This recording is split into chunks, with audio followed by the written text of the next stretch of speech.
मित्रों, हम में से हर कोई कुछ ना कुछ काम करता है। कोई नौकरी में है, कोई व्यवसाय में है, कोई अपना काम करता है। हर व्यक्ति के जीवन में एक शाम आती है जो हर रोज़ आती है। उस शाम को आप जब घर लौटते हैं तो ज़्यादातर लोगों के घर में कोई उनका इंतज़ार करता हुआ मिलता है, जो चाय की एक प्याली के साथ आपकी संपूर्ण दिन की थकान को मिटा देने का सामर्थ्य रखता है। मैं भी जब ऐसे ही लौटा एक दिन और मैंने महसूस किया, चाय की गर्म प्याली से उठती हुई भाप को देखा और बस उसमें मुझे कुछ नज़र आया। उस भाप के आकार में मुझे कुछ ऐसा नज़र आया कि मैंने एक छोटी सी कविता लिख डाली।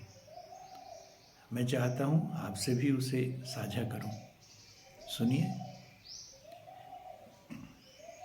हर रोज़ शाम को थके हुए श्रमिक के हर रोज़ शाम को थके हुए श्रमिक के घर लौट चलने की इच्छा हो तुम। हर रोज़ शाम को थके हुए श्रमिक के घर लौट चलने की इच्छा हो तुम। चाय की प्याली से उठती हुई चाय की प्याली से उठती हुई गर्म भाप का मनमोहक आकार हो तुम। गर्म भाप का मनमोहक आकार हो तुम। सवेरे पंछियों के कलरव में ध्वनित सवेरे पंछियों के कलरव में ध्वनित सवेरे पंछियों के कलरव में ध्वनित वाद्य वृंद सी मधुर सरगम हो तुम।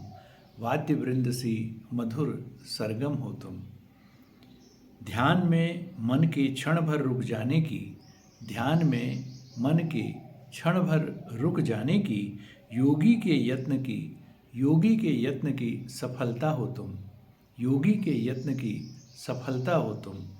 ध्यान में मन के क्षण भर रुक जाने की योगी के यत्न की सफलता हो तुम। हर रोज़ शाम को थके हुए श्रमिक के घर लौट चलने की इच्छा हो तुम।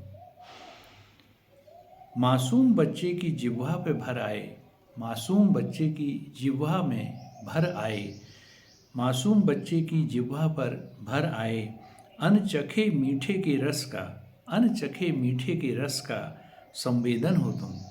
अनचखे मीठे के रस का संवेदन हो तुम।